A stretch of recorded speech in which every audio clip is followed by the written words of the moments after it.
Islam is my deen.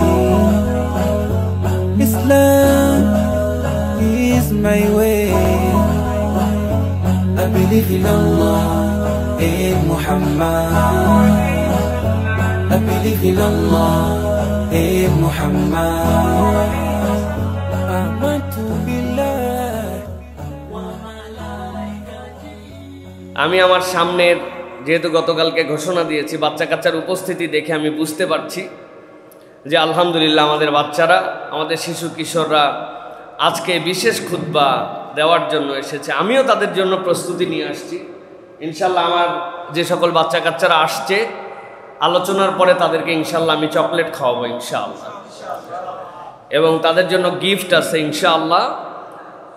আর আজকে যে বিষয়টি আমি আমার বাচ্চা কাচ্চাদের জন্য কথা বলতে চাই, আমি চাই দেশের প্রত্যেকটা মসজিদে মাসে ত্রৈমাসে এরকম চ্যাপ্টার ওয়ারি আগের জুমায় জানিয়ে দিয়ে শিশুদের জন্য, তরুণদের জন্য, কিশোরদের জন্য, বাচ্চাদের জন্য আলাদা আলোচনা করা হোক, যাতে এই বাচ্চারা বুঝতে পারে যে তাদের জন্য সমাজের যারা দায়িত্বশীল তারা ভাবেন, জেনারেল কথা কেবল বলেন না, সাবজেক্ট ওয়ারি তাদের জন্য কিছু দিক নির্দেশনা দেওয়া হয়। আমি আজকে শিশু এবং কিশোরদের জন্য যে আলোচনাটি রেডি করেছি সেটি মূলত রাসূল সাল্লাল্লাহু আলাইহি ওয়াসাল্লামের জীবনের শিশু কিশোরদের তারবিয়ার ধরন কি ছিল, এবং এটার সাথে নবী করিম সাল্লাল্লাহু আলাইহি ওয়াসাল্লামের হাদিসের সাথে কুরআনুল কারীম আমাদের জন্য কি ধরনের নির্দেশনা দেয়, সেইটার আলোকেই মূলত আজকে শিশু কিশোরদের জন্য কিছু কথা বলবো। আমি মূলত আজকে শিশুদের জন্য নবী করিম সাল্লাল্লাহু আলাইহি ওয়াসাল্লামের দেওয়া 12টি দিক নির্দেশনা, এই 12টি দিক নির্দেশনা আমি আমাদের শিশু কিশোরদের জন্য উপস্থাপন করব ইনশাআল্লাহ। কেননা আমরা বিশ্বাস করি যে আমাদের শিশু কিশোররা যেমন হবে, আগামীর প্রজন্ম, আগামীর বিশ্ব, আগামীর বাংলাদেশ তেমনই হবে। আমরা যদি চিন্তা করি আজকের শিশু কিশোররাই যারা মুসলিম, তারা ভবিষ্যতে উম্মার নেতৃত্ব দিবে, সুতরাং তারা আমাদের কাছে মহামূল্যবান, আল্লাহ রাব্বুল আলামিনের দেওয়া বিশেষ গিফট। সুতরাং উম্মার ভবিষ্যৎ নেতৃত্ব যারা দিবে তাদেরকে যদি আমরা এখন থেকে তৈরি করতে না পারি, তাহলে নেতৃত্বের ভালো খারাপ দুটোই যেরকম আছে, সেই খারাপটা পাবো, ভালোটা আমরা পাবো না। সেই হিসাবে আমি সংক্ষিপ্ত কিছু কথা বলবো, তবে তার আগে আমি দুটো আয়াতে কারিমার দিকে সকলের মনোযোগ আকর্ষণ করব। একটা হচ্ছে কুরআনুল কারীমের বিশেষ একটি আয়াত, সূরা আল ইমরান এর 164 নম্বর আয়াত। আরেকটি আয়াত হচ্ছে কোরআনের 4 নম্বর সূরা, সূরা নিসার 14 নম্বর আয়াত। এই দুটো আয়াতে আল্লাহ রাব্বুল আলামিন দুটো দিক উল্লেখ করেছেন।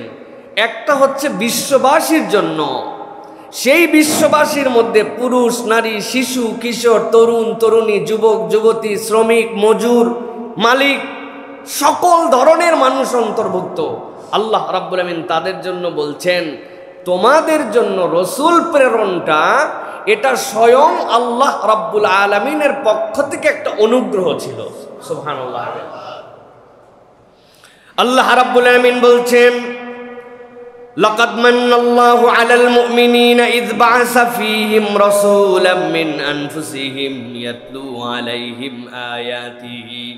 আল্লাহ বলছেন, ঈমানদারেরা তোমরা একটুখানি কল্পনা করে দেখো, রসুল যিনি তোমাদের কাছে আসলেন, এই রসুল আসাটাই আল্লাহর পক্ষ থেকে তোমাদের জন্য একটা অনুগ্রহ।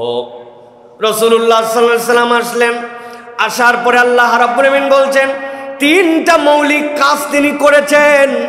তোমরা আগের থেকেই ব্যবসা বুঝতে, আল্লাহ কোরআনে বলেছেন রিহলাতা শীতাই ওয়াস সাইফ, শীতের ব্যবসা কেমন হবে, গ্রীষ্মের ব্যবসা কেমন হবে, সিরিয়ার ব্যবসা কেমন হবে, ইয়ামেনের ব্যবসা কেমন হবে, ব্যবসা তোমরা বুঝতে। তোমাদের সাহিত্য চর্চাতেও পিছিয়ে ছিলে না তোমরা যুদ্ধ বিগ্রহ হয়ে এমন ধরনের সাহসিকতা দেখাতে যার নজির দুনিয়াতে দ্বিতীয় কেউ উপস্থাপন করতে পারবে না।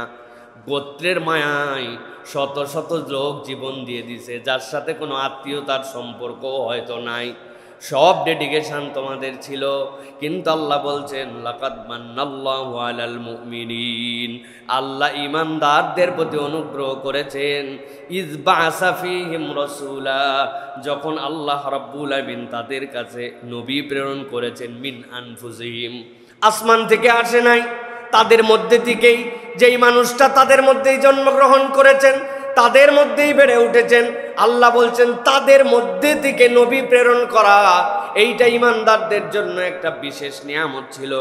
আল্লাহ বলছেন ইয়াতলু আলাইহিম আয়াতিহি, তিনি তাদের কাছে আল্লাহর আয়াত তেলাওয়াত করেছেন। ওয়ুযাক্কিহিম, আর ওই মানুষগুলাকে বিশুদ্ধ করে ফেলেছেন, ওই মানুষগুলাকে পবিত্র বানাই দিয়েছেন, তাজকিয়া করে দিয়েছেন। ওয়ুআল্লিমুহুমুল কিতাবা ওয়াল হিকমা, কেবল কোরআন তেলাওয়াতই করেন নাই, তাদেরকে হিকমা শিক্ষা দিয়েছেন এবং তাদের কাছে এই কিতাব শিক্ষা দিয়েছেন। আল্লাহ বলছেন ওয়া ইন কানু মিন ক্বাবলু লাফি যালালিম মুবিন, আর জেনে রাখো এর আগে তোমরা সুস্পষ্ট ভ্রান্তির মধ্যে ছিলে, জানতে না দিন কি, জানতে না আত্মা কেমনে পরিষ্কার করতে হয়, জানতে না কিতাব কি, জানতে না আল্লাহর বিধান কি। আল্লাহ বলছেন তোমাদের মধ্যে থেকেই আল্লাহ পয়গম্বর প্রেরণ করে তোমাদের মৌলিক এই চারটা পরিবর্তন করায় দিয়েছেন। ভেবে দেখো এটা আল্লাহ রাব্বুল আলামিনের কত বড় নিয়ামত। সুবহানাল্লাহ। অতএব রসুল আসা, নবী রাসূলের দিক নির্দেশনা, এইগুলো আল্লাহ রাব্বুল আলামিনের পক্ষ থেকে নিয়ামত, এটা মনে রাখতে হবে সকলের জন্য। যে আমাদের নবী আসছেন, আল্লাহ রাব্বুল আলামিন রাসূল প্রেরণ করেছেন, এটা আমাদের জন্য নিয়ামত। আল্লাহ এরপরে বলছেন রাসূল সাল্লাল্লাহু আলাইহি ওয়াসাল্লাম যে আসলেন, তিনি তোমাদেরকে তেলাওয়াত শিখালেন, তাজকিয়া শিখালেন, তোমাদেরকে হিকমা শিখালেন। আল্লাহ রাব্বুল আলামিন, তোমরা সকলে গাফেল ছিল, সেখান থেকে আল্লাহ রাব্বুল আলামিন হেদায়েতের রাস্তায় তোমাদেরকে তুলে দিলেন। এখন তুমি বাহাদুরি করে মনে করতেছো আসছেন উনি, কবুল করব কি না করব এটা আমার ব্যাপার। আল্লাহ তাদের জন্য সতর্ক করে বলছেন ওয়ামান ইয়াসিল্লাহা ওয়া রাসূলাহু, জেনে রাখো যারা আল্লাহর সুস্পষ্ট বিধান আসার পরেও, আল্লাহর হুকুম চলে আসার পরেও আল্লাহ এবং তার রসুলের বিধান থেকে যারা মুখ ফিরায় নিবে, বিরোধিতা করবে, আল্লাহ রাব্বুল আমিন বলছেন আল্লাহ এবং তার রসুল থেকে যারা সরে যাবে, ওয়ায়াতাআদ্দা হুদুদাহু, আর আল্লাহ তার যে বাউন্ডারি দিয়েছেন ওই বাউন্ডারি থেকে সীমা লঙ্ঘন করবে, ইউদখিলুহু নারান খালিদান ফিহা ওয়া লাহু আযাবুম মুহিন, বাঁচার কোনো রাস্তা থাকবে না। রসুলের নির্দেশনা জানার পরে, হুকুম বুঝার পরে, সুন্নত তোমার কাছে পরিষ্কার হয়ে যাওয়ার পরে, আল্লাহর বিধানের ব্যাপারে তোমার জ্ঞান আসার পরেও তুমি যদি ইচ্ছাকৃতভাবে আল্লাহ এবং তার রসুলের অবাধ্যতা করো আর আল্লাহর সীমাকে অতিক্রম করে গায়ের জোরে নিজের জীবন চালাও, আল্লাহ বলছেন আমিও গ্যারেন্টার হলাম তোমাকে আযাবুম মুহিন, এইরকম জাহান্নামের মধ্যে ঢুকাবো। তাহলে রসুল যেরকম আমাদের জন্য নিয়ামত, তার বিধিবিধান, তার হুকুম জানার পরে, জানতাম না ভিন্ন কথা, স্পষ্ট হয়ে গেছে শরীয়ত, আল্লাহ তার হুদুদ আমাকে জানাই দিছেন, কিন্তু তারপরেও তুমি যদি ওই হুদুদকে অতিক্রম করো, আল্লাহ বলছেন তাহলে তোমার জন্য খবর আছে।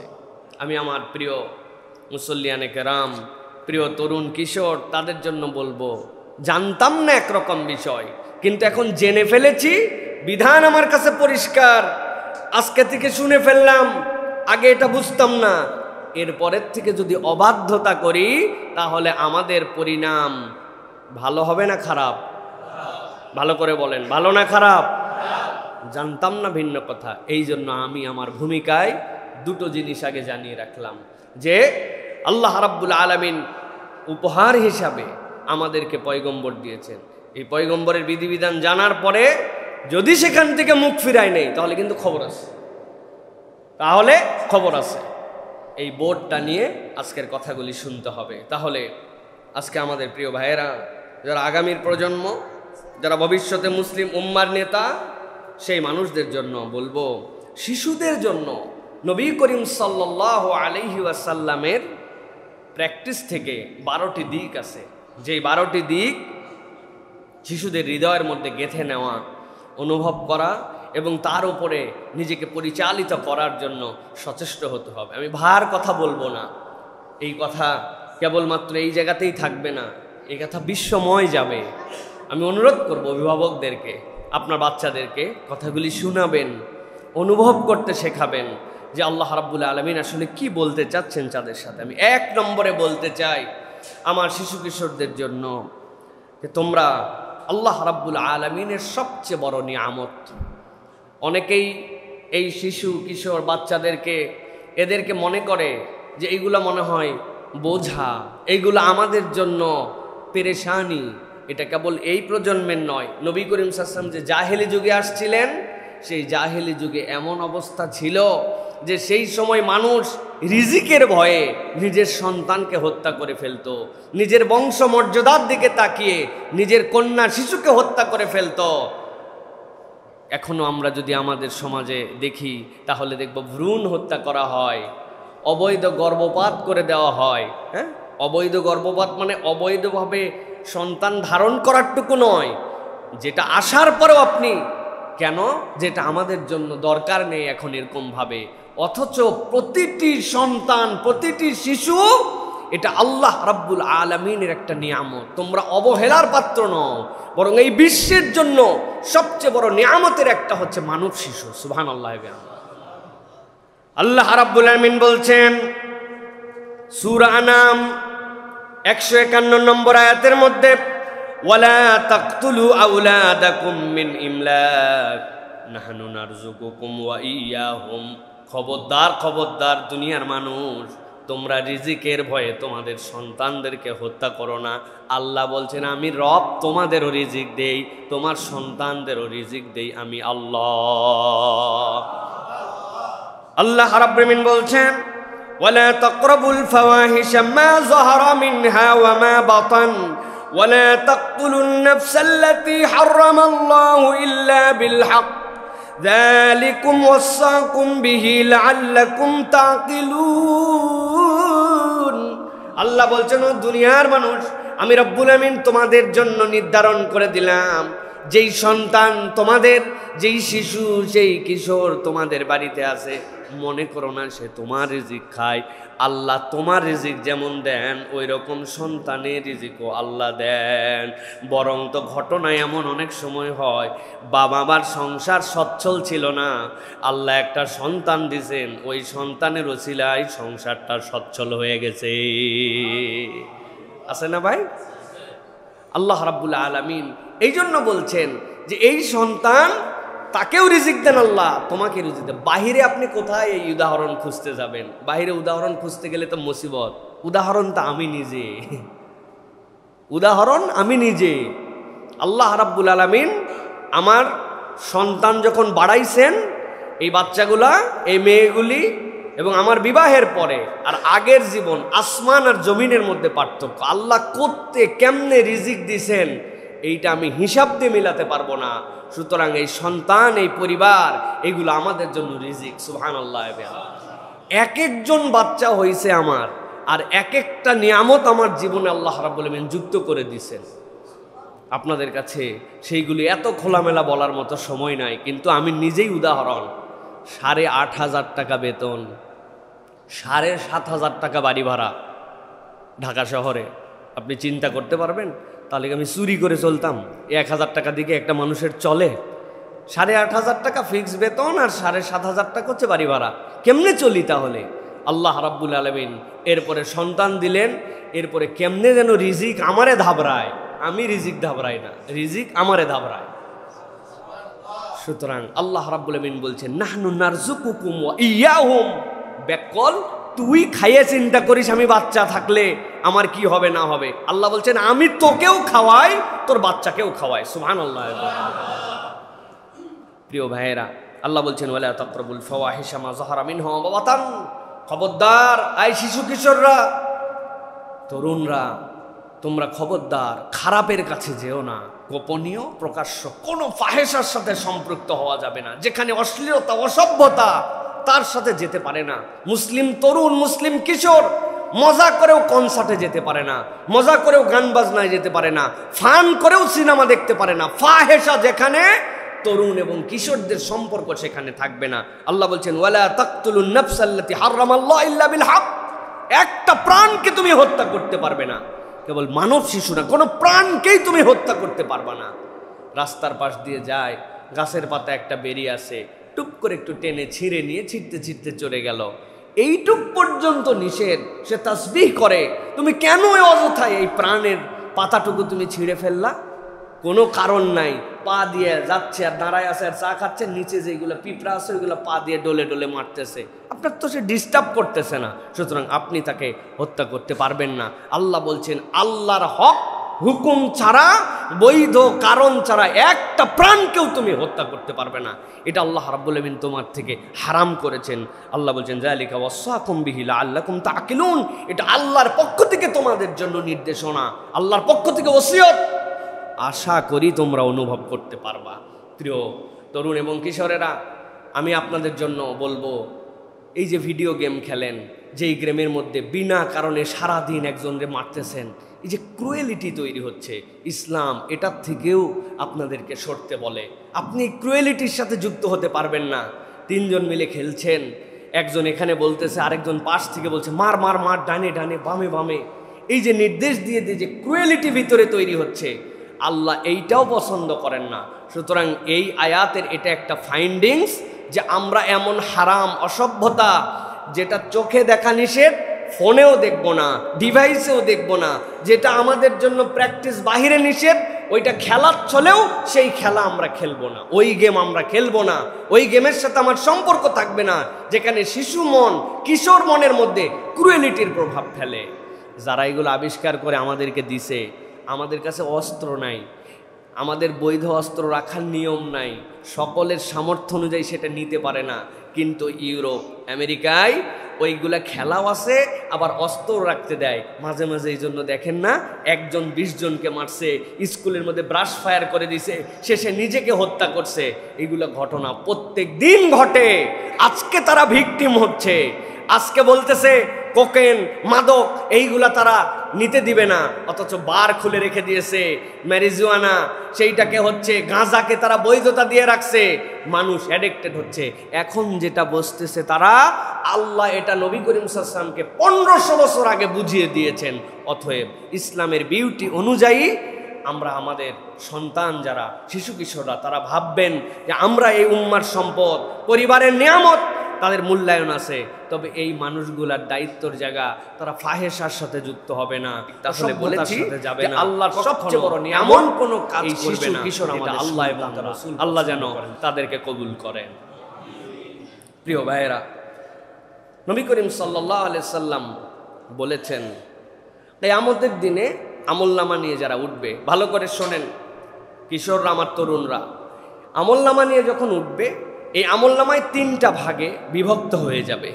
এর একটা হচ্ছে ইমানদার, তাদেরকে আলাদা করে রাখা হবে, আর একটা হচ্ছে কাফের মুশরিক, তাদেরকে আলাদা করে দেওয়া হবে। বিনা হিসাবে যারা জাহান্নামে যাবে, এদের মধ্যে হচ্ছে কাফের মুশরিকেরা।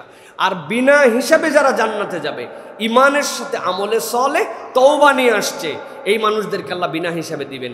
আর ইমানদারদের মধ্যে আরেকটা গ্রুপ থাকবে, যেই গ্রুপের হিসাব হবে, তারপরে তাদের জান্নাত জাহান্নাম নির্ধারিত হবে, জাহান্নামের পানিশমেন্ট হতে পারে, এরপর আল্লাহ জান্নাতে দিবেন। কিন্তু বিনা হিসাবে যারা জাহান্নামে, কোনো হিসাব নাই, ওদেরকেও আল্লাহ একটা প্রশ্নে জাহান্নামের সামনে দাঁড় করাবেন, দাঁড় করে জিজ্ঞাসা করবেন, ও ইজাল মাউউদাতু সুইলাত বিআইয়ি যামবিন কুতিলাত, জাহান্নামে তো যাবি, কিন্তু যাওয়ার আগে বলে যা যে কেন ছোট ছোট শিশুগুলিকে ওই বেলায় তাদেরকে হত্যা করা হয়েছিল। জাহান্নামে যাবি, কিন্তু এটা একবার জানায় যা, তোদের এই দুঃসাহসকে দিয়েছিল যেই ভ্রূণ হত্যা করা, ছোট কন্যা শিশু হত্যা করা, পেটের থেকে চেক করে আপনার পছন্দের বাচ্চা না হলে আপনি সেটাকে গর্ভপাত করায় ফেলা, এই অধিকার তোমাকে কে দিয়েছিল? ইজাল মাউউদাতু সুইলাত বিআইয়ি যামবিন কুতিলাত, কোন অপরাধে তাদেরকে হত্যা করছিলে। জাহান্নামে যাবি, কিন্তু তার আগে এটা বলে যা।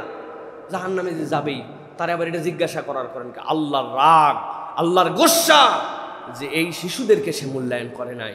এই নিষ্পাপ যারা ফিতরাতের উপর জন্মগ্রহণ করেছিল তাদেরকে তুমি তোমার বংশের কারণে, তোমার পরিবারের কারণে, নানান কারণে তুমি হত্যা করছো। অতএব আমার শিশুরা আল্লাহ কত মূল্যায়ন করেছে তাদেরকে, কত দাম দিয়েছে তাদেরকে। আমরা হেলা ফেলার পাত্র নয়, আল্লাহর দেওয়া একটা নিয়ামত এই দুনিয়ার বুকে আমরা সুবহানাল্লাহ। এটা 1 নম্বর প্রসঙ্গ প্রিয় ভাইয়েরা। 2 নম্বরে আল্লাহ রব্বুল আলামিন সব দেখেন, এই ফিলটা আপনাদের হৃদয়ের মধ্যে ঢুকাতে হবে।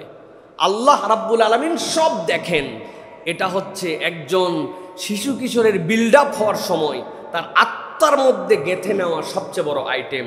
আল্লাহ রাব্বুল আলামিন এ প্রসঙ্গে মনে হচ্ছে যেন বাচ্চাদের জন্যই আল্লাহ বলছেন। আল্লাহ হযরত লুকমান আলাইহিস সালামকে দিয়ে ইয়া বুনাইয়া সম্বোধনে এই জিনিসটি বাচ্চাদেরকে শিখিয়েছেন। আল্লাহ রাব্বুল আলামিন বলছেন হযরত লুকমান আলাইহিস সালামের কথা, কিন্তু এত গুরুত্বপূর্ণ কথা আল্লাহ নিজের কালাম বানায় সেটা কোরআনের মধ্যে দিয়েছেন। আল্লাহ বলছেন ইয়া বুনাইয়া ইন্নাহা ইন তাকু মিসকালা হাববাতিন মিন খারদালিন ফাতাকুন ফি সাখরাতিন আও ফিস সামাওয়াতি আও ফিল আরদি ইয়াতি বিহাল্লাহ ইন্নাল্লাহা লাতীফুন খাবীর। আল্লাহ রাব্বুল আমিন বলছেন হযরত লোকমান তার সন্তানকে বলছেন ইয়া বুনাইয়া, ও আমার ছোট্ট শিশু শোনো, ও আমার সন্তান, ও আমার গোলাম, ও আমার আদরের প্রিয় পাত্র, শোনো শোনো, আমি তোমার কাছে বলতেছি একটা উদাহরণ দিয়ে। কি উদাহরণ? ইনতাকু মিসকালা হাববাতিন মিন খারদাল, যদি এটার পরিমাণ হয় একটা সরিষা দানার মতো, কিন্তু ওই সরিষা দানাটা বাহিরে নাই, ওই সরিষা দানাটা আছে ফাতাকুন ফি সাখরাতিন, ওইটা আছে একটা শিলাখণ্ডের ভিতরে। ছোট্ট একটা সরিষা দানা, বাহিরে না, সেটাও আবার শিলাখণ্ডের ভিতরে। একটা শিলা পিটায়া ভাঙ্গায়া খোলা যায় না, এত শক্ত, এত মজবুত। আল্লাহ রাব্বুল আমিন বলছেন এর সাথে সাথে আবার লোকমান তার সন্তানকে বলতেছে অথবা সামাওয়াত, আসমানের ভিতরে, জমিনের ভিতরে আছে একটা সরিষা দানার খণ্ড, কিন্তু জেনে রাখো ওই যত ছোটই হোক আর যতই বড়ই হোক, ইয়াতি বিহাল্লাহ, সেটা আল্লাহর নজরের মধ্যে আছে। এরপর আল্লাহ 2 শব্দে নিজের পরিচয় দিয়েছেন, ইন্নাল্লাহা লাতীফুন খাবীর। লাতীফ মানে সূক্ষ্মদর্শী। আপনি জুম যত করতে পারেন, মাইক্রোস্কোপ যত করতে পারেন, মাইক্রোস্কোপের শেষ যেখানে দুনিয়ার পাওয়ারে, আল্লাহর দেখা শুরু সেখানে। সুবহানাল্লাহ। আর আল্লাহ বলতেছেন খাবীর। খাবীর মানে কি জানেন? খুব অবহিত, খালি অবহিত না, খাবীর খুব অবহিত, লতীফ সূক্ষ্মদর্শী। অতএব আমার প্রিয় তরুণ কিশোর, আপনার হৃদয়ে এটা নিয়ে বড় হতে হবে যে আমি গোপনে অনেক কিছু করতে পারি, লেপের নিচে করতে পারি, পার্সোনাল রুমে করতে পারি, পার্সোনাল ল্যাপটপে করতে পারি, বাথরুমের ভিতরে ঢুকে করতে পারি। ভাবছি কেউ দেখে না, কিন্তু আপনার হৃদয়ের মধ্যে এটা জাগরুক রাখতে হবে যে লুকিয়ে কিছুই করা যায় না, যা করি সব দেখেন কে? তরুণ কিশোররা বলেন দেখেন কে? আল্লাহ। অতএব সব কিছু আল্লাহ করেন। হযরত ইবনে আব্বাস রাদিয়াল্লাহু তাআলা আনহু বলছেন আল্লাহর নবী আমাকে একদিন এসে বললেন, এই ইবনে আব্বাস, আল্লাহকে স্মরণ করো, আল্লাহ তোমাকে রক্ষা করবেন। সুবহানাল্লাহ। তুমি আল্লাহকে স্মরণ করো, আল্লাহ তোমাকে রক্ষা করবেন। মানে বুঝছেন? মানে বুঝেন নাই? আপনি যদি আল্লাহকে স্মরণ করেন মানে কি? আমার একটা পাপ হচ্ছে, আপনি স্মরণ করে ফেলছেন, হায় হায় এই গুনাহ কেমনে করি, এটা তো আল্লাহ দেখতেছে। আল্লাহ রাব্বুল আমিন আপনাকে বাঁচাই দিবে, বাকিটুকু শয়তানের ধোঁকা আল্লাহ সরাই দিবে। এই জন্য আল্লাহকে স্মরণ করা, আল্লাহ সব দেখেন, এই ফিলটা রাখা, এটা মনে রাখবেন। সবচেয়ে দামি নিয়ামত আপনি, আর আল্লাহ সব দেখেন, এই ফিল আপনার মধ্যে থাকতে হবে। এটা 2 নম্বর। এবার চলেন 3 নম্বরে। আল্লাহ রাব্বুল আলামিন তার নবীর মাধ্যমে বলছেন তরুণ কিশোরদের জন্য তার জীবনের সবচেয়ে প্রথম আমর, আল্লাহর নবীর পক্ষ থেকে আল্লাহ রাব্বুল আলামিন যেটা জানিয়েছেন নবীকে, সেটা হচ্ছে সালাতে অভ্যস্ত হও। ইসলামের প্রথম ফরজ বাচ্চাদের জন্য, শিশুদের জন্য, তরুণদের জন্য, কিশোরদের জন্য কি ফরজ? যে তুমি সালাতে অভ্যস্ত হও। সুবহানাল্লাহ বিহামদি। নবীজি সাল্লাল্লাহু আলাইহি সাল্লাম বলছেন খুব গভীর মনোযোগে এই কথাগুলি কিন্তু হৃদয়ের মধ্যে ঢুকাতে হবে। এর মধ্যে একটা কঠিন কথা আছে, একটু ভূমিকা দেই 10 সেকেন্ড 20 সেকেন্ড, তাহলে বিষয়টা পরিষ্কার হবে। আল্লাহর নবীর থেকে দয়াদ্র কোনো মানুষ কি আল্লাহ এই পৃথিবীতে সৃষ্টি করছেন? নবী ছাড়া আর কেউ কি রহমাতুল্লিল আলামিন? অন্য কোন নবী রহমাতুল্লিল আলামিন? নবীর থেকে বেশি শিশুদের সাথে, কিশোরদের সাথে আদরের সম্পর্ক, মায়ার সম্পর্ক, ভালোবাসার সম্পর্ক এই পৃথিবী সৃষ্টির পর থেকে কিয়ামত পর্যন্ত আর কেউ দেখাতে পারবেন? একমত? তাহলে চলেন এবার দেখেন ভিন্ন ডাইমেনশন। নবীজি বলছেন মুরু আউলাদাকুম বিসসালাতি ওয়া হুম আবনাউ সাবঈ সিনিন।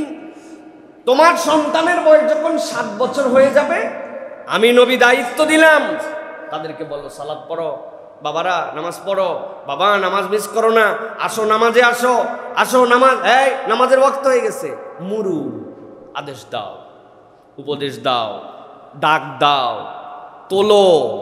নবী করিম সাল্লাল্লাহু আলাইহি ওয়াসাল্লাম বলছেন ওয়াদরিবুহুম আলাইহা ওয়া হুম আবনাউ 10 সিনিনা। আর যখন তার বয়স 10 বছর হবে, সে যদি সালাতে গাফলতি করে, ওয়াদরিবুহুম, দরাবা ইয়াদরিবু মানে কি ভাই? প্রহার করো, শাসন করো, লাগলে লাগায়া দাও।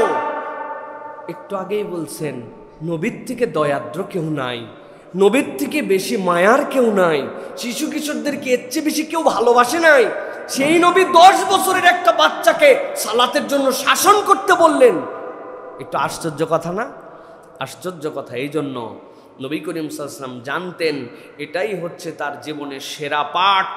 এই জায়গায় যদি একবার সে আল্লাহকে চিনে ফেলে, এই জায়গায় যদি একবার অভ্যস্ত হয়ে যায়, বাকি জীবনটা তার জন্য সহজ হয়ে যাবে। সুবহানাল্লাহ, কোনো ছাড় নাই। এই জন্য এই জায়গায় আমি এই জন্য বলি বাচ্চার জীবনে সর্বপ্রথম ফরজ এইটা।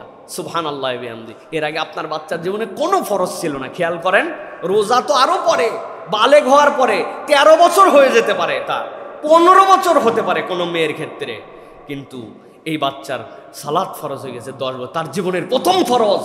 এটার গুরুত্ব, সুতরাং এটা আমাদেরকে খুব বেশি গুরুত্ব দিতে হবে। আর আমার তরুণ কিশোর যারা আছে তাদেরকে বলবো, নবীজি এই হাদিসের শেষে আরেকটা কথা বলেছেন ভাই আপনাদের জন্য, ওয়াফাররিকু বাইনাহুম ফিল মাদাজি। নবীজি বলছেন যেই না 10 বছর হবে, বিছানার মধ্যে পার্টিশন দিয়ে দাও। বাবা মার সাথে এক বিছানায় গায়ের সাথে লেগে থাকতে পারবে না, মধ্যে একটা বালিশ দিয়ে হলেও আলাদা হবে, একই রুমের মধ্যে 2 খাট দিয়ে হলে হবে, কিন্তু বাবা মার সাথে একসাথে লেগে থাকার সুযোগ নাই। একটা পাটে থাকতে পারে, কিন্তু আল্লাহ রাসূল সাল্লাল্লাহু আলাইহি ওয়াসাল্লাম বলছেন আস্তে আস্তে তাকে আলাদা করে দাও। অতএব সালাত, নামাজ, এটাতে আমাকে অভ্যস্ত হতে হবে। আপনি 7 বছর থেকে 10 বছর, এরপরের থেকে ফরজ আপনাকে এটার সাথে যুক্ত হতে হবে। কোনো অজুহাতে কোনোভাবেই সালাত থেকে দূরে রাখা যাবে না। যেই বাচ্চা কাচ্চার পিতামাতা সন্তানদেরকে লাই দিয়ে আদর দিয়ে থাক পড়বেনি, বড় হলে শিখবেনি, এখনো বয়স হয় নাই, বয়স 10 বছর হলে হবে কি, দেখতে দেখতে এখনো আমার বাচ্চা অনেক ছোট ছোট। এই জন্য এই যে সোহাগ আর আদর দিছেন, বড়কালে এটা আপনাকে ভোগাবে, বড়কালে এটা আপনাকে ভোগাবে। অতএব এখান থেকে আমাদেরকে ঠিক থাকতে হবে। নবী করিম সাল্লাল্লাহু আলাইহি সাল্লাম সালাতের আদেশই কেবল দেন নাই, ইমপ্লিমেন্টেশন দেখাইছেন। জানেন আমার তরুণরা, কিশোররা, এই যে আমরা খুতবা দিতে যে প্রথম খুতবার পরে মধ্যে যে বসি, কি জন্য? নবী করিম সাল্লাল্লাহু আলাইহি ওয়াসাল্লামের একটা বসার সুন্নাত এই বাচ্চাদের দ্বারা আসছিল। নবী করিম সাল্লাল্লাহু আলাইহি ওয়াসাল্লাম সিজদায় ছিলেন, হাসান হুসাইন তার উপরে খেলেছেন, সাহাবায়ে কেরাম অবাক হয়ে গেছেন যে নবীজি কি আর মাথা উঠাবেন না নাকি? 2-1 সাহাবী একটু মুখ বাঁকা করে দেখছে, বাবা ঘটনা তো ভিন্ন। এরা নবী করিম সাল্লাল্লাহু আলাইহি ওয়াসাল্লামের পিঠের উপরে উঠে নবীজিরে ঘোড়া বানায়া নবীর কান ধরে এরা ঘোড়া চালাচ্ছে। নবীজি উঠে বললেন, একটু কষ্ট হয়েছে হয়তো তোমাদের, কিন্তু ওরা যে মজাটা পাইছে, আমি চাই নাই এত তাড়াতাড়ি মজা শেষ হোক। সুবহানাল্লাহ বলবেন না? তাহলে কত ছোট থেকে তাদেরকে নবী করিম সাল্লাল্লাহু আলাইহি ওয়াসাল্লাম সালাতের তারবিয়ার জন্য নিয়ে গেছেন। তাদেরকে এই বিরক্তিটা নেন নাই, এটাকে তারা গ্রহণ করে নিছেন।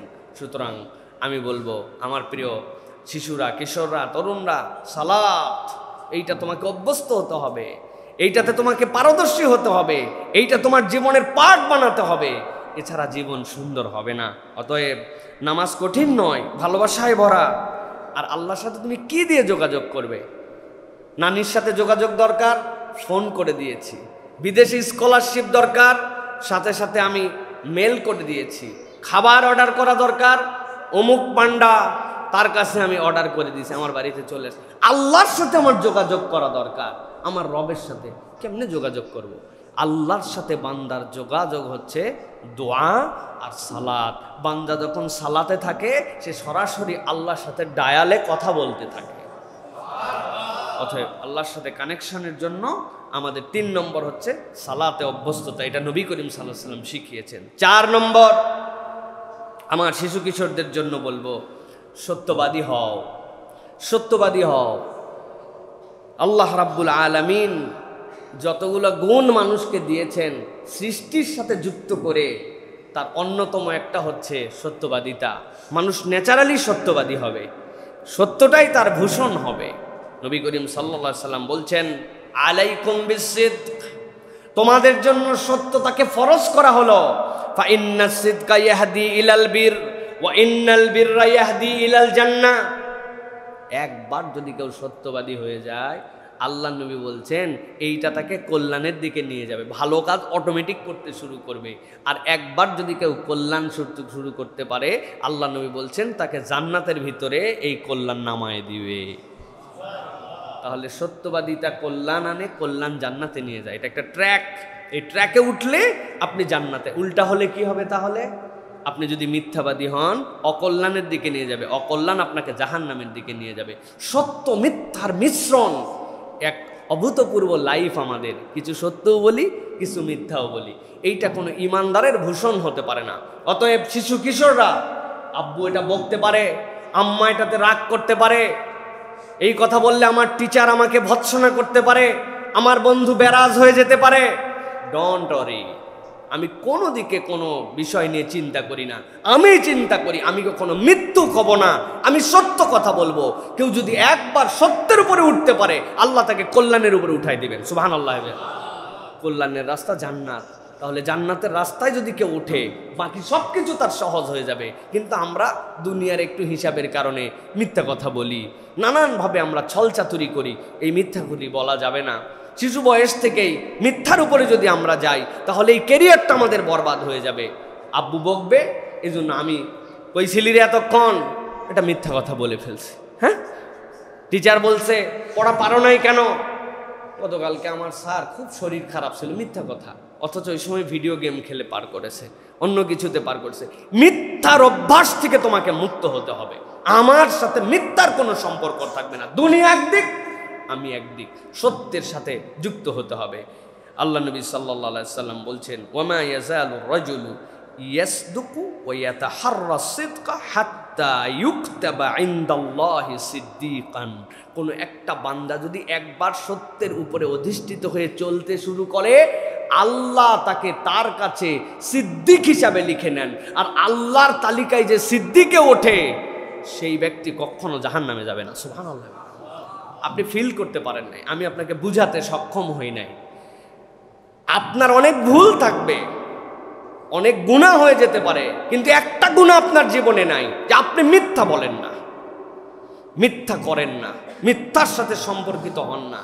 এই প্র্যাকটিস যদি কেউ করে, তাহলে ওই ব্যক্তির নামটা সিদ্দিকের তালিকায় আসবে। আর সিদ্দিক যদি হয়, সে জান্নাতে যাবে। সুবহানাল্লাহ বিহামদিহি। আপনি সত্যের পাওয়ার বুঝতে পারছেন না। এই জন্য আমি বলবো আমার তরুণদেরকে, কিশোরদেরকে, মিথ্যা বলা যাবে না।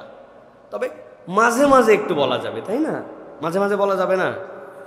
এই জন্য মিথ্যা কথা বলার কোনো সুযোগ নেই আমাদের প্রিয় ভাইরা। আমরা অনেক কথাবার্তায় আমরা মিথ্যা কথা বলি, ক্লাসে, খেলায়, বাড়িতে, সবখানে আমাদের সত্যবাদী হতে হবে। পৃথিবীতে একজন ব্যক্তি যার ব্যাপারে আমরা বলতে পারি তিনি এই কথার দাবি নিয়ে আমাদের কাছে বলতে পারেন, তিনি আল আমিন মুহাম্মদুর রাসূলুল্লাহ। তার লাইফে কখনো কখনো কখনোই মিথ্যা কথা বলেন নাই। সুবহানাল্লাহ। ইয়ার কি করেও জীবনে মিথ্যা কথা বলেন নাই। কোথায় আসিস? আসে এক জায়গায়, বলে দেয় এক জায়গায়, ঠিক না? 1 মিনিটের মধ্যে আসতেছে, অথচ সে এখনো ওয়াশরুমে যাবে। এটা কথার কথা বানাই ফেলছে। কথার কথা বলে কোনো কথা নাই। আপনি বলেন আমার সময় লাগবে, আসবো অল্পক্ষণের মধ্যে, 5-7 মিনিট হতে পারে, কিন্তু 10 সেকেন্ড বলে দিলাম। মানে এই মিথ্যাগুলো আমাদের কাছে ইউজ টু হয়ে গেছে, এগুলো গায়ে বাঁধে না, এগুলো আমরা বলতে বলতে একদম ঠিক হয়ে গেছে আমাদের কাছে। অতএব শিশু কিশোরদেরকে বলবো, মিথ্যার সাথে আমাদের কোনো সম্পর্ক থাকবে না। শপথ করতে পারবো ইনশাআল্লাহ। প্রিয় ভাইয়েরা, এরপরে 5 নম্বরে নবী করিম সাল্লাল্লাহু আলাইহি ওয়াসাল্লাম শিশু কিশোরদের জন্য যে দায়িত্ব দিয়েছেন সেটা হচ্ছে সালাম দেওয়া শেখো, সালামের কালচার বাড়াও। নবী করিম সাল্লাল্লাহু আলাইহি ওয়াসাল্লাম বলছেন, আমি তোমাদের জন্য 4টা কাজ বলবো, 4টা। এই 4টা কাজ যদি তুমি ঠিকমতো করো, আমি গ্যারেন্টি দিলাম তুমি শান্তির সাথে জান্নাতে ঢুকে যাবা। নো হ্যাসেল, কোনো হ্যাসেল নাই তোমার জন্য, কোনো কষ্ট নাই। নবীজি বলছেন, ইয়া আইয়ুহান নাস আফশুস সালাম, তোমরা মানুষের মধ্যে বেশি বেশি সালাম দাও, সালামের প্রচার করো, নিজের বক্রতাকে দূর করে দিয়ে মানুষের কাছে সালামের কালচারটা ছড়িয়ে দাও। 2 নম্বর, ও আতইমুত তুআম, মানুষকে খাওয়াও। ও আতইমুত তুআম, সকলকে খাওয়াও, যে অভুক্ত তাকে খাওয়াও। সেটা কুকুর হতে পারে, বিড়াল হতে পারে, অন্য প্রাণী হতে পারে, কাক হতে পারে, মানুষ হতে পারে, কাছের হতে পারে, দূরের হতে পারে। তোমার টার্গেট থাকবে, ইফ এনি চান্স, যদি কোনো সুযোগ সৃষ্টি হয় আমি খাওয়াবো। এটা 2 নম্বর আমল। এরপরে নবীজি বলছেন, ওয়াসিলুল আরহাম, খবরদার আত্মীয়তার সম্পর্ক ছেদ করে দিও না। ফুফুকে চিনি না, ফুফাতো ভাইকে চিনি না, দেশ জোড়া আমার বন্ধু, মানবতার বন্ধু, দেশ দরদি, কিন্তু ফ্যামিলিকে চেনে না। আছে না এরকম ভাই? নবীজি বলছেন, ওয়াসিলুল আরহাম, তুমি তোমার আত্মীয়তার সম্পর্ককে রক্ষা করো। ওয়াসাল্লু ওয়ান নাসু নিয়াম, আর নামাজ আদায় করো মানুষ যখন ঘুমায় থাকে, তথা শেষ রাত্রে একটু তাহাজ্জুদ পড়ো, আল্লাহর কাছে সালাম দাও, খাওয়াও, আত্মীয়তার সম্পর্কটা ঠিক রাখো। আর মানুষ যখন ঘুমায় থাকে মাঝে মাঝে একটু একটু সালাত আদায় করে আল্লাহর কাছে যেও। নবী করিম সাল্লাল্লাহু আলাইহি ওয়াসাল্লাম বলছেন, তাদখুলুল জান্নাতা বিসালাম, আল্লাহ তোমাকে নিরাপদে জান্নাতে ঢুকায় দিবে। এর চেয়ে সহজ কোন আমল আছে? তাহলে এটা কেন বললাম, সালামের গুরুত্বটা কতটুকু। অথচ আমার বাচ্চারা, আমার শিশুরা, তারা সালাম দেওয়া ভুলে গেছে। কিশোররা সালাম দেয় না। এই বাচ্চাদেরকে সালামে অভ্যস্ত করা, অপরকে সালাম দেওয়ানো, এর গুরুত্ব বোঝানো, অনুভব করা, তারা যেন হৃদয় দিয়ে বুঝতে পারে। এই সালামের কালচারটা তাদের মধ্যে দাঁড় করাতে হবে। হাসি মুখে সবার সাথে সালাম দাও, আর সালামের বিশুদ্ধ উচ্চারণটাও শিখে নাও। আসসালামু আলাইকুম, সুন্দর না শুনতে? বিরাট বিরাট লোকজন দেখবেন এরকম করে সালাম দেয়, সালাম আলাইকুম, সালাম আলাইকুম, সালাম আলাইকুম। কি যে বলছি আমরা, বুঝতেছি না আমরা, অথচ এটা একটা সুন্দর কথা, আসসালামু আলাইকুম, এইটুকুই। এর বেশি পারলে আলহামদুলিল্লাহ, আসসালামু আলাইকুম ওয়া রাহমাতুল্লাহ যদি কেউ দেয়, আপনি আসসালামু আলাইকুম ওয়া রাহমাতুল্লাহি ওয়া বারাকাতুহু এইটুকু বললেন। একটা সালাম আপনার ব্যক্তিত্বের পরিচয়ক। বুড়া হয়ে গেছে, আজ পর্যন্ত সুন্দর করে সালাম দিতে পারে না, কেমন কথা হইলো এটা? এটা শিখতে কতক্ষণ লাগে? এই জন্য সুন্দর করে আমরা আজকের থেকে সকলকে সালাম দেব ইনশাআল্লাহ। যে আগে সালাম দেয়, আল্লাহ তার মধ্যে থেকে অহংকার দূর করে দেন, আল্লাহ রাব্বুল আলামিন তাকে বিনয়ী হিসাবে কবুল করে নেন, আল্লাহ রাব্বুল আলামিন তাকে অতি উত্তম বিনিময় দান করে দেন। সুবহানাল্লাহ ওয়া বিহামদিহি। এই জন্য আমরা বেশি বেশি সালাম দিব। আজকের থেকে আমার শিশু কিশোররা শপথ নিবে, টার্গেট আজকে কয়টা সালাম দিব? 20টা। 20 জনকে সালাম দিব। বাসায় ঢুকলে সালাম দিব, বাসার থেকে বেরোলে সালাম দিব, আব্বাকে সালাম দিব, আম্মাকে সালাম দিব, ড্রাইভারকে সালাম দিব, গার্ড আঙ্কেল যেটা নিচে বসে থাকেন তাকে সালাম দিব, দোকানদারকে সালাম দিব। স্কুলে ঢোকার সময় প্রথম আমি গাড়ির থেকে বা নামার পরে যিনি আমাকে রিসিভ করে তাকে সালাম দিব। কেউ সালাম দেওয়ার আগে আমি আগে সালাম দিব। আমার টার্গেট আজকে 20টা। 20টা পূরণ হয়েছে, আগামীকাল 25টা সালাম দিব। এই রকম করে আমার টার্গেট থাকবে যে আমি সালাম দিব, আমার আগে যেন কেউ সালাম দিতে পারে না। মানুষজন যেন দেখলে বুঝে, ওরে বাবারে বাবা, সালামি একটা বাচ্চা আসছে, দেখা হলে এর সালাম, কথায় কথায় সালাম। এই রকম একটা আখলাকি স্বভাবের তরুণ এবং কিশোর হতে হবে। পারবো ইনশাআল্লাহ। 6 নম্বরে কোরআনের সাথে যুক্ত হতে হবে। তরুণ এবং কিশোরদেরকে বলবো, আমাদের এঙ্গেজমেন্ট অনেক কিছুর সাথে। ডিবেট ক্লাবের সাথে আমি আছি, আমি আর্চারি ক্লাবের সাথে আছি, ফিটনেস ক্লাবের সাথে আছি, ল্যাঙ্গুয়েজ ক্লাবের সাথে আছি, অমুক গ্রুপের সাথে তুমুক গ্রুপের সাথে, Facebook group, WhatsApp group, Messenger group, পড়ালেখার গ্রুপ, স্যারদের গ্রুপ, স্কুল গ্রুপ, কিন্তু আমি কুরআনুল কারীমের সাথে আমি জড়িত নাই। এই জন্য আমার তরুণ, আমার কিশোর, আমি আপনাদেরকে বলবো, নবীজি বলছেন খায়রুকুম মান তাআল্লামাল কুরআন ওয়া আল্লামাহ, তোমাদের মধ্যে সর্বোত্তম সে যে কোরআন শেখে এবং কোরআন শেখায়। অতএব আমার সম্পর্ক কোরআনের সাথে থাকতে হবে।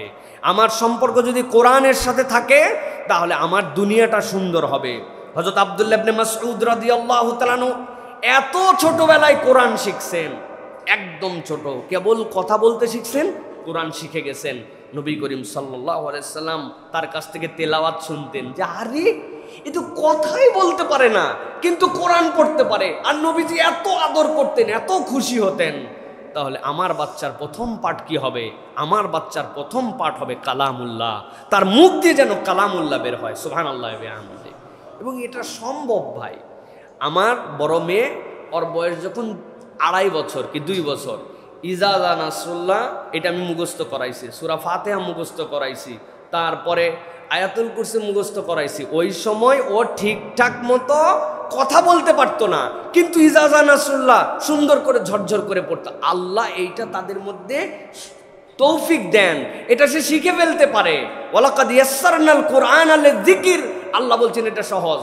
কিন্তু আমার অভিভাবকরাও সচেতন না, হুজুর পড়াবে, আর দোষও নাই, ওনার নিজের পড়াও যেটা, এটা শুনলে ফেরেশতারা পর্যন্ত বোঝে না যে আসলে সওয়াব লিখবে না গুনাহ লিখবে, এরকম ডেঞ্জারাস পড়া পড়তেছে। তো ইনি তার বাচ্চারে কেমনে শিখাবে? তাহলে আমাদের অভিভাবকদেরকেও সচেতন হতে হবে এবং তরুণ এবং কিশোরদেরকে বলবো, তোমাদের একটা কোরআন ক্লাব থাকবে। এত কিছু থাকে, তোমার কোরআন ক্লাব নাই, কোরআনের গ্রুপ নাই? যে এই মাসে আমরা 3টা আয়াত মুখস্থ করেছি, পারি ভাই, আমরা চেষ্টা করলে পারি। আমাদের শিশুরা কিশোররা অনেক অ্যাক্টিভ, আমরা অনেক ব্যাকডেটেড হয়ে গেছি তাদের কাছে, অনেক কিছু তাদের কাছ থেকে শিখতে হয়। আল্লাহ তাদের ম্যাচুরিটি এত সুন্দর দিছে। তাহলে আমরা প্রতিদিন কোরআনের কিছু কিছু পড়ব, কোরআনের অর্থগুলো বোঝার জন্য চেষ্টা করব। এটা হচ্ছে আমার শিশু কিশোরদের জন্য, এটা হচ্ছে 6ষ্ঠ দায়িত্ব। 7ম, খেলাধুলা করো কিন্তু শালীনতা এবং হালাল হারাম বুঝে। ইসলাম খেলাধুলাকে উৎসাহ দিয়েছে, শরীর চর্চাকে উৎসাহ দিয়েছে। হাবশি গোলামরা খেলছিলেন, ছোট ছোট বাচ্চারা খেলছিলেন, নবীজির কাঁধের উপরে ভর দিয়ে। নবীজি একাই দেখেন নাই, হযরত আয়েশা সিদ্দিকা রাদিয়াল্লাহু তাআলা আনহাকে ডেকে আল্লাহ নবী সেটা দেখাইছেন পর্যন্ত। কোনটা? সেটা যদি বৈধ হয়, সেটা যদি হালাল হয়, শরীর চর্চার জন্য ফাইট করতেছে, তলোয়ার দিয়ে খেলতেছে, তীর ধনুকের প্র্যাকটিস করতেছে, দৌড়াচ্ছে, ঘোড়সাওয়ারি করতেছে। আমি এগুলো একটাও না বুঝে বলি নাই, বুঝে বলছি। আপনি খেয়াল করে দেখেন, প্রত্যেকটার সাথে শরীর মনের সম্পৃক্ততা আছে, কিন্তু দুঃখজনক আমাদের খেলা আছে, এগুলোর সাথে শরীরের কোনো দূরতম সম্পর্ক নাই। কথা ঠিক না ভাই? লুডুতে বসে পড়ছে, ক্যারামে বসে পড়ছে, কম্পিউটারে বসে পড়ছে, মোবাইলে গেম খেলছে, এর আর ফার্মের মুরগির মধ্যে কোনো পার্থক্য নাই। ঠিক কিনা? আন্দাজি না বুঝে ঠিক বলেন না। ফার্মের মুরগি এর মধ্যে অনেক পার্থক্য আছে। ফার্মের মুরগি জবাই করে খাওয়া যায়, আরে তাও খাওয়া যায় না। আকামের ডিপো স্থূল হয়ে গেছে, 10 ধাপ দৌড়াইতে পারে না। এরকম শিশু কিশোর আমাদের, তাদের কোনো ফিটনেস নাই, কিচ্ছু নাই, মেন্টালি কিচ্ছু নিতে পারে না। বাপমা খালি বলে পড়তেছে না কেন, পারতেছে না কেন, বাপমা টর্চার করছে, অথচ শারীরিকভাবে তার কোনো যোগ্যতা নাই, দৌড়াতে পারে না, খেলতে পারে না। এই জন্য নবী করিম সাল্লাল্লাহু আলাইহি সাল্লাম খেলাধুলার কথা বলেছেন এবং বাচ্চাদের কিছু খবরও নিছেন। ইয়া উমাইর, ইয়া আবা উমাইর মা ফাআলান নুগাইর, একটা বাচ্চা পাখি, নুগাইর মানে উসফুর, ছোট পাখি, সে পড়ে গেছে, মা হারায় গেছে, সে নিয়ে এসে সেটাকে বড় করছে। রাসূলুল্লাহ সাল্লাল্লাহু আলাইহি ওয়াসাল্লাম ওই বাচ্চা পাখিটার ব্যাপারে খবর রাখছেন। উমাইর, তোমার যেটা পাখি ছিল, খেলতা তুমি ওইটা নিয়ে, কি অবস্থা? রাসূলুল্লাহ সাল্লাল্লাহু আলাইহি ওয়াসাল্লাম বাচ্চাদেরকে উৎসাহ দিয়েছেন। এই জন্য শরীর চর্চা, প্রতিদিন ব্যায়াম, ফোন থেকে যতটুকু দূরে থাকা যায়, এই প্র্যাকটিস, এই জন্য আমাদের মনে রাখতে হবে।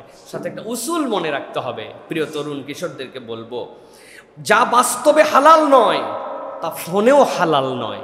বুঝাতে পারছি? একটা মহিলা যাকে দেখা আমার জন্য হালাল নয়, ফোনে দেখলে তো গুনাহ হবে না? হবে? গুনাহ হবে? যে হারাম আমার চোখের সামনেও হারাম, ওই হারাম আমার জন্য ফোনেও হারাম, এটা আমরা অনেকে ফিলই করি না। ওই ছেলেই গুনাহ করে না, ওই ছেলে সিনেমা হলে যায় না, কিন্তু সিনেমা হল এখন আমার বুক পকেটের মধ্যে আছে না ভাই?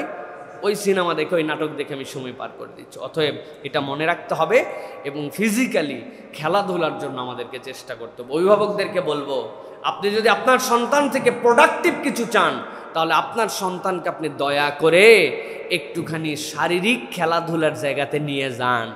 এইটা না করলে এই বাচ্চারা ফিজিক্যাল ফিটনেস পাবে না। এটা হচ্ছে একটা বিষয় প্রিয় ভাইরা। আর সাথে মনে রাখতে হবে, আদব কখনো ভোলা যাবে না। খেলা যাবে, কিন্তু খেলাধুলাকে নিয়ে হিংসাত্মক মনোভাবে যাওয়া যাবে না। এটা যেন আমাদের হৃদয়ের মধ্যে প্রভাব না পড়ায়। এটা আপনাকে খেলার মধ্যে রাখতে হবে, এটা যেন হিংসাত্মক কারণ না হয়, আমাদের মধ্যে এই হিংসাটা চলে আসে, এইটা প্রতিদ্বন্দ্বিতা আমাদের মধ্যে শেষে অন্যরকম ইমেজ তৈরি করে ফেলে। এইটা করা যাবে না। এটা গেল 7 নম্বর। 8 নম্বরে যেটা বলবো, নবী করিম সাল্লাল্লাহু আলাইহি ওয়াসাল্লামের অনন্য নির্দেশনা, যেই নির্দেশনা এই পৃথিবীকে সুন্দর করে দিয়েছিল, সেটি হচ্ছে ছোটদেরকে দয়া করো, বড়দেরকে মানো। ছোটদেরকে দয়া করো, বড়দেরকে মানো। হাদিস সকলেই জানি, কিন্তু প্রেক্ষাপট জানি না, শানে উরুদ কি। নবী করিম সাল্লাল্লাহু আলাইহি ওয়াসাল্লাম সাহাবায়ে কেরামকে নিয়ে বসে আছেন। নবীজি সাল্লাল্লাহু আলাইহি ওয়াসাল্লামের কাছে একজন বৃদ্ধ আসলেন।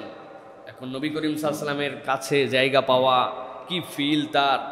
সামনে এসে বসে আছে, দেখছে বৃদ্ধ আসছে, কার সুযোগ আছে যে তাকে ফাঁকা করে দিয়ে নবীজির কাছে জায়গা দিয়ে দিবে? আমি কত কষ্ট করে রাসূলুল্লাহ সাল্লাল্লাহু আলাইহি ওয়াসাল্লামের কাছে আসছি, যত থাকি ততই ভাল লাগে, তার চেহারা দেখলে ক্ষুধা ভুলে যাই, এত আবেগ তার সাথে আমার জড়িত। তারা কেউ বৃদ্ধকে সাইড দিল না। নবী করিম সাল্লাল্লাহু আলাইহি ওয়াসাল্লাম ইউনিভার্সাল একটা হাদিস বর্ণনা করলেন কিয়ামত পর্যন্ত, লাইসা মিন্না মাল্লাম ইয়ারহাম সগীরানা ওয়া ইউওয়াক্কির কাবীরানা। সে আমার উম্মতি নয় যে আমার ছোটদেরকে স্নেহ করে না আর আমার বড়দেরকে সম্মান করে না। তুমি দাবি করতে পারো আমার উম্মত, কিন্তু আমি বললাম সে আমাদের মধ্যে নয়। কত ভার কথা, কত দামি কথা।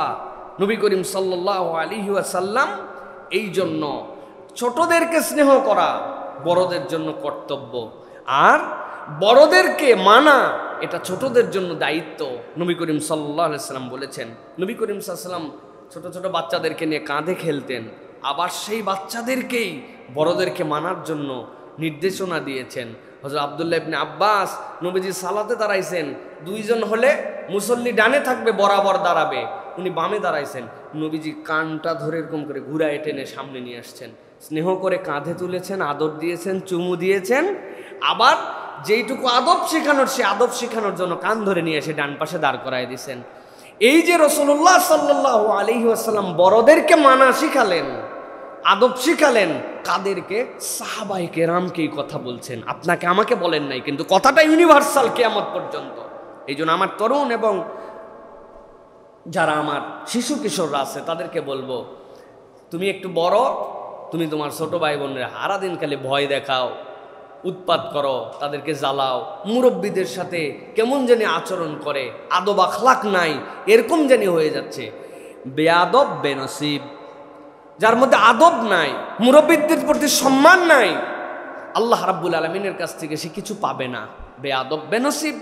এই জন্য আমি আপনাদের জন্য বলবো, বড়দের কথা শোনা, মুখে মুখে উত্তর না দেওয়া, মুরব্বীদের খেদমত করার চেষ্টা করা এবং বাবা মায়ের কথা মানা, এই 4টা যার জীবনে যুক্ত আছে, ওই বাচ্চা ইনশাআল্লাহ সফল হয়ে যাবে।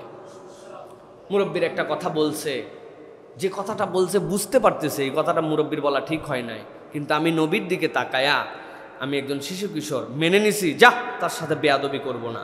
একটা কথা বলছে, টান টান করে মুখে মুখে উত্তর দিয়ে আমি দিতে পারতাম, তারপর আমি নিজেকে সবর করা নিয়েছি। আব্বা আম্মা যে কথা বলতেছে মনে হচ্ছে এই কথাটা কি রে ভাই, এরকম বলে নাকি? না, তারা আমার মুরব্বী, তারা আমার পিতা মাতা, মেনে নিছি তাদের কথা। আর আমার জীবনে বাবা মা মুরব্বীদের খেদমত, এটা বিশাল বড় নিয়ামত। আব্বা বাহির থেকে আসছেন, বলেন তো আব্বার কি দোয়াটা আপনি পাবেন সালাম দেওয়ার পরে? এক গ্লাস পানি নিয়ে বলছে যে বাবা পানিটা খাও, মা এই পানিটা খাও, অথবা বাড়ির একটা কাজ যেটা আপনার মনে হয়েছে এই কাজটা আপনি করে ফেলেছেন। এই যে খেদমতের নিয়ত করা, বড়দের কথা শোনা, এটা বিরাট বড় নিয়ামত। আমরা আমাদের অধিকাংশ তরুণ এবং কিশোরদের ব্যাপারে, আমাদের ব্যাপারে মুরব্বীদেরকে জিজ্ঞাসা করেন, মুরব্বীরা বলবে এই প্রজন্মের ছেলেপেলেরা বেয়াদব হয়ে গেছে। বলে না? কেন বলে? তার আচার আচরণ এটা তারা দেখে না এর আগে, সে আচার আচরণ আমরা আগে করছি। টিচার চলে যাচ্ছেন, সাইকেল নিয়ে গেলে সাইকেল থেকে নেমে ওস্তাদ পার হওয়ার পর তারপরে গেছে, এটা না করলে এমন কোনো বেয়াদব বলা যাবে না, কিন্তু আদবের লেভেলটা এরকম ছিল। এই খেলার সময় শেষ, 1 সেকেন্ড দেরি করে নাই, ডি বক্সের মধ্যে বল, কিক করলেই গোল হয়ে যাবে। বলছে মুরব্বীরা শেষ খেলা শেষ, শেষ খেলা শেষ, মসজিদে চলে আসো। চলে আসছে সকলে। এটা ছিল আদব। এই আদবওয়ালাদের জন্য যার প্রতি আদব দেখাবেন মুখে বলতে হয় না, তার অন্তর থেকে দোয়া আসে, আর অন্তরের দোয়া আল্লাহর কাছে কবুল হতে 1 মুহূর্ত দেরি করে না। এই জন্য বলবো ছোটদের প্রতি দয়া এবং বড়দের প্রতি স্নেহ আদব, এটা আমাদের জন্য দায়িত্ব হবে প্রিয় ভাইরা। 9 নম্বরে যেটা বলবো খুব গুরুত্বপূর্ণ, সেটি হচ্ছে প্রিয় তরুণ এবং প্রিয় কিশোররা, খাবারের আদব শেখো। আমাদের মধ্যে থেকে আদবের একটা সামগ্রিক পাঠ বললাম, খাবারের আদব উঠে গেছে আমাদের মধ্যে থেকে। খাবারের আদব বলতে নবী করিম সাল্লাল্লাহু আলাইহি ওয়াসাল্লাম একজন বাচ্চাকে পাইলেন, তাকে বলেন ইয়া গোলাম সাম্মিল্লাহ, আল্লাহর নামে খাও। কেমনে খাওয়া শুরু করছো? আল্লাহর নামে খাও। ওয়াকুল বিয়ামিনিক, তুমি ডান থেকে খাও। এরপরে নবী করিম সাল্লাল্লাহু আলাইহি ওয়াসাল্লাম ওয়াকুল মিম্মা ইয়ালিক, আর তোমার সামনে যেটা আছে ডান হাতে খাও, সামনে থেকে খাওয়া শুরু করো। বিশৃঙ্খল খাওয়া দাওয়া, দাঁড়ায় খাচ্ছি, অসভ্যর মতো খাচ্ছি, হ্যাঁ, বাম হাতে একটা খাচ্ছি, ডান হাতে আরেকটা খাচ্ছি, আছে না ভাই? চা পান টান একসাথে 3টা, আহারে, মুখের মধ্যে পান, হাতের মধ্যে টান, এদিকে চা, আলাদা ইমেজ একটা দেখছে যে অসভ্য কিছু মুরব্বী এরকম করে খাইছে, তরুণরা তো এরকম করে খাইতেই পারে। অতএব এই যে খাবার আদব, আচ্ছা খানা যেটা তার একটা আদব নবী করিম সাল্লাল্লাহু আলাইহি ওয়াসাল্লাম বলছেন। এখন আপনি অখাদ্য যেটা খাচ্ছেন এটার আদব আবার কেমনি আপনি করবেন প্রিয় ভাইরা? এটার আদব নাই, মানে বিসমিল্লাহ বলে বিড়ি খাওয়া শুরু করবেন, তাই তো নাকি? নাকি ব্যাপারটা কি বুঝলাম না। এই জন্য প্রিয় ভাইরা, প্রিয় তরুণ কিশোররা, এই সকল বাজে জিনিসের অনুসরণ আমাদের করা যাবে না। আমাদের খাওয়া বিসমিল্লাহ ছাড়া হয় না। মন চাইলাম খাওয়া শুরু করে দিলাম, ডান হাতে খায় না, বাম হাতে খাওয়া স্টাইল, অটোমেটিক বাম হাতে চলে যায়, হ্যাঁ। এরপরে সুশৃঙ্খলভাবে খাওয়া, এলোমেলো যেখান সেখান থেকে না, সামনে থেকে খাওয়া। এই জন্য আমাদের খুব বেশি এটা খেয়াল রাখতে হবে। সাথে এমন কতগুলো কথা বলবো আপনাদের অপছন্দ হবে। বাবা মাকে সন্তানরা খাওয়া নিয়ে অনেক প্যারা দেয়, আব্বারে একটুখানি দুধটা খেয়ে নে, না আমি দুধ খাবো না। ওরে ভাই, আপনারা দুধ খাওয়ায় বাপ মায়ের কী লাভ? সে জানে আপনার হাড় গঠন হওয়া, আপনার মস্তিষ্ক গঠন হওয়া, আপনার শারীরিক ফিট হওয়া, এই জন্য আপনার বাপ মা আপনার খাইতে বলছে। আপনারা এইটার জন্য ঠেলে বেড়াতে হয়, একটা কলা খাওয়ানোর জন্য আপনার তেল দিতে হয়, একটা ডিম খাওয়ানোর জন্য বাপ মা পাগল হয়ে যায় সন্তানদেরকে। না, এই প্যারাটা দেওয়া যাবে না। বাপ মার এবং নিজের শরীরের দিকে তাকায়া সুশৃঙ্খলভাবে খাওয়ার আদব শিখতে হবে এবং প্রত্যেককে এইটাতে দায়িত্বশীল হতে হবে। আমি যাদের বয়স 16-র নিচে তাদের জন্য বলবো, আপনার যদি ডাক্তারের কোনো নিষেধ না থাকে অথবা সামগ্রিক শরীরের রোগ না থাকে, আপনাকে 4টা জিনিস কন্টিনিউ করতেই হবে। সামর্থ্যের মধ্যে থাকলে একটা ডিম খেতে হবে, দুধ খেতে হবে, কলা খেতে হবে, খেজুর খেতে হবে। কি কি বলছি? 1 নম্বর, 2 নম্বর, 3 নম্বর, 4 নম্বর, এটা আপনাকে কন্টিনিউ করতে হবে। এটা শরীর বাড়ার সময়। ব্রেনে অল্প খান, একটা খান, ছোট খান একটা, কিন্তু এটা আপনার 1 কাপ খান, কিন্তু এটা আপনাকে খাওয়ার জন্য চেষ্টা করতে হবে। এটা যদি নাও পারেন যে কোনো একটা খান রিপিটেডলি, একদিন পর একদিন, একদিন পর একদিন একটা, কিন্তু এটা কন্টিনিউ। এইটা নিয়ে প্যারা দেওয়া যাবে না। আর খাওয়ার আদবের আরেকটা কথা বলবো, কিশোরদের জন্য, শিশুদের জন্য নয়। রেস্টুরেন্টে গেছে, যাইয়া মনে করছে এটা হচ্ছে আমার নানা বাড়ি, দাদা বাড়ি। রেস্টুরেন্টে আরো 10-50 জন লোক আছে, এমন হই হই চিৎকার, খানিকক্ষণ পর সবাই তাকায় দেখতেছে হলো কি রে, ওরা আলাদা পিনিকে আছে, কাউরে গোনে না। ঢাকা শহরের মালিক আমি, দেশ আমার, এরকম একটা মুডে চলতেছে। মানুষজন এটা ভালোভাবে নেয় না, কিছু বলে না, কিন্তু মানুষজন বলে এই পুরা সার্কেলটাই বেয়াদ্দব। কি কথা বলেন? অতএব এই মানুষের অভিশাপ নিয়ে ঘোরাফেরা করেন না। খাবার জায়গায় গেছেন, কথা বলেন।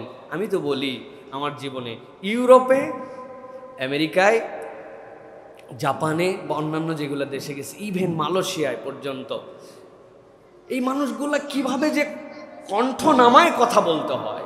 আমি একবার ক্যালিফোর্নিয়া থেকে নিউ ইয়র্ক যাচ্ছি, নর্থ ক্যারোলিনাতে আমার হচ্ছে ব্রেক, আসার পরে দেখি 2 ঘন্টা ফ্লাইট লেট। পুরা নর্থ ক্যারোলিনা এয়ারপোর্টটা এমনভাবে বানানো গ্যালারির মতো, আপনি যখন উপরে উঠবেন উপরতে পুরাটা দেখা যাবে কে কোথায় বসে আছে সব। হাজার হাজার মানুষ, 2 ঘন্টার ফ্লাইট লেট মানে ধরেন 50টা ফ্লাইট এসে জড়ো হয়ে গেছে আবহাওয়ার কারণে, হঠাৎ করে বেশি ঠান্ডা পড়ে গেছে। বিশ্বাস করেন এতগুলা মানুষ, আমি ওখান থেকে শিখছি, সবাই কথা বলতেছে পাশের জনের সাথে, কেউ বই পড়তেছে, কেউ মোবাইলে, কিন্তু পুরা এয়ারপোর্টটা কোয়াইট। কি লোভ হয়েছে, কেমনে কথা বলা যায়, এটা অবাক লাগে, তাদের কাছ থেকে শেখার আছে। আর আমরা 3 জন এক জায়গায় হওয়া মানে ওইটা cow cow cow cow cow cow centre বানায় ফেলে আমরা, এত গলার একটা লেয়ার আমাদের। সুতরাং এই যে পাবলিক প্লেসে গেলে, খাবারের সাথে সম্পৃক্ত হলে এগুলো কথা বলবে। মানুষ তো গল্প করার জন্য গেছে, একটু মজা, কিন্তু আমারটার কারণে কেউ বদার ফিল করছে কিনা, আমার এটা বেয়াদবির আচরণে যাচ্ছে কিনা, এটা কিন্তু আপনাকে খেয়াল করতে হবে। আর ডাইনিংটা নিজেরটা নিজে পরিষ্কার করার অভ্যাসটা, এটাও হচ্ছে খাবারের আদব। আমি খাইয়ে দেয় ওইখানে হাত ধুয়ে, তারপরে হাত ধোয়ার পর আবার হাতটা একটা ঝাড়া মেরে দেই বেসিন থেকে। এটা বেশিরভাগ বিয়ে শাদীর অনুষ্ঠানে আপনি কারো না কারো ঝাড়া খাবেনই, রাগ হয় কিন্তু নিজেও যে ঝাড়ে ফেলি তা বুঝি না। সুন্দর করে হাত দিয়ে নখের পানিটা মারে দিল, কার প্লেটে গেল, কার মুখে গেল, এটা বেয়াদব। এটা আমাদের নিজেদের মধ্যেও আছে, হাসেন না। আজকের থেকে যাই হিসাব করে দেখেন, টিস্যুটা দিয়ে গোল করছে হাতের মধ্যে, ডানে বামে তাকা দিলাম, হালা সাফ করবে কেউ? ওটা যে একটা ফেলার জায়গা আছে নাই। খাবার আদবের মধ্যে এইটা, ডাইনিংটা পরিষ্কার করা। সব দিন খালি একজনের উপরে দিছে, কেন আমি একটু পরিষ্কার করতে পারি না, আমি একটু গুছায় রাখতে পারি না?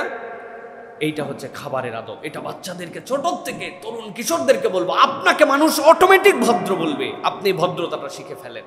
এটা হচ্ছে একটা সৌন্দর্য আমাদের জন্য। প্রিয় ভাইয়েরা, প্রিয় বোনেরা, এরপরে 10 নম্বর, হালাল হারাম শেখো। হালাল হারাম অত্যন্ত গুরুত্বপূর্ণ।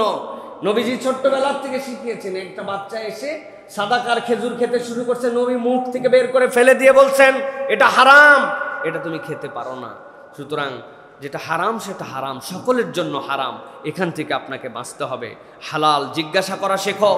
চকলেট খেয়ে নিচ্ছি, বিদেশ থেকে অমুকে আনছে, চকলেট মানে খেয়ে নিলাম, চিপস মানে খেয়ে নিলাম, অনেক আছে যেগুলো নুডলস, এগুলোর মধ্যে কি ইনগ্রিডিয়েন্টস দেওয়া আছে জানি না আমরা, এটা হালাল না হারাম। চিকেন খেয়ে ফেলতেছি, অমুক বিদেশি কোম্পানির বার্গার খেয়ে ফেলতেছি, ওটা হালাল না হারাম। আপনি আস্ক করতে শেখেন, প্রশ্ন করতে শেখেন, ইজ ইট হালাল অর হারাম। আপনি এই জিজ্ঞাসা হৃদয়ের মধ্যে গেঁথে ফেলেন। পাইলাম আর খাইলাম, যা আছে তাই গ্রহণ করে নিলাম না, এটা হালাল না হারাম, এটা আপনাকে শিখতে হবে। এটা ছোটবেলার থেকে শিশু কিশোররা এই প্রশ্ন করতে শেখো নিজেকে, আমি যা দেখছি ইজ দিস হালাল, যা শুনছি এটা কি হালাল? হ্যাঁ, আমি যেইটা অনুভব করতেছি, আমার কাছে যেটা সামনে চলে আসছে, এটা কি হালাল? এটা জিজ্ঞাসা করতে শেখেন, তাহলে আপনার কনসেপ্ট পরিবর্তন হয়ে যাবে। মোবাইলে যা আসলো আমার কি করার আছে ভাই, আসেই, পড়তে পড়তে বিজ্ঞাপন আসলো না, এটা কি আমার জন্য হালাল না হারাম? যা শুনতেছি যে এটা কান দিয়ে শুনে শুনে নিজেকে উত্তেজিত করতেছে, এটা হালাল না হারাম? আপনার মধ্যে হালাল এবং হারামের কনসেপ্ট যদি চলে আসে, ফিউচারে আপনি উম্মার নেতৃত্ব দিতে পারবেন ইনশাআল্লাহ। আর যে এই দুটার পার্থক্য করবে না, তার সব বরবাদ। এই জন্য এটা হচ্ছে অত্যন্ত গুরুত্ব। 11 নম্বর, যেটা শেষের দিকে চলে আসছি, দোয়া করতে শিখেন। শিশু কিশোররা দোয়া করতে শেখেন। বলি হুজুর আমরা তো দোয়া করি না। আমরাও আপনাদের জন্য ব্যর্থ। আমরা আপনাদের কাছে আনুষ্ঠানিক দোয়া শিখিয়েছি। নামাজের পর ইমাম সাহেব একটু দোয়া করবেন, এটা একটা আনুষ্ঠানিক দোয়া। অমুক দিবস উপলক্ষে দোয়া হবে, হুজুর একটু দোয়া করবেন না। দোয়া এটা ইউনিভার্সাল কালচার প্রত্যেক ইমানদারের জীবনে। শিশু কিশোররা দোয়া করতে শিখেন। রব্বির হামহুমা কামা রব্বায়ানি সগীরা, আপনি দোয়া করেন। নবী করিম সাল্লাল্লাহু আলাইহি ওয়াসাল্লাম ছোট্ট শিশু আব্দুল্লাহ ইবনে আব্বাস মাথার মধ্যে হাত দিয়ে দোয়া করে দিয়েছেন, আল্লাহুম্মা ফাক্কিহু ফিদ্দীন ওয়া আল্লিমহুত তা'ওয়িল। আব্দুল্লাহ ইবনে আব্বাস কি হয়েছিলেন জানেন? তিনি বলছেন আল্লাহ নবীর এই দোয়ার বরকতে কোরআনের মাত্র 5টা শব্দের অর্থ আমি জানি না, কিন্তু মুহকামাত যত আয়াত আছে, যত অর্থ আছে, আল্লাহ সবগুলো আমারে শিখাই দিয়েছেন। সুবহানাল্লাহ। নবীজির হাদিস থেকে শিখে গেছেন তিনি। আল্লাহুম্মা ফাকিহু ফিদ্দীন ওয়া আল্লিমহু তাবিল, এই যে দোয়া করা, আমি আমার কিশোরদেরকে বলবো, আচ্ছা আপনি কি কখনো আপনি যে দোকান থেকে জিনিসপত্র কিনেন, দোকানদার চাচার জন্য দোয়া করেছেন? স্কুলের গার্ড আঙ্কেলের জন্য কখনো দোয়া করেছেন? রিক্সাওয়ালা চাচাদের জন্য কখনো দোয়া করেছেন? আপনার বাসায় যে কাজের খালাম্মা আসেন, ওনার জন্য দোয়া করেছেন? আপনার বাবা মা তাকে বুয়া বলে ডাকতে পারে, খবরদার এই শব্দ আপনার মুখ থেকে কখনো বেরোবে না। বুয়া কি? এটা থেকে হ্যারেস করা তার জন্য।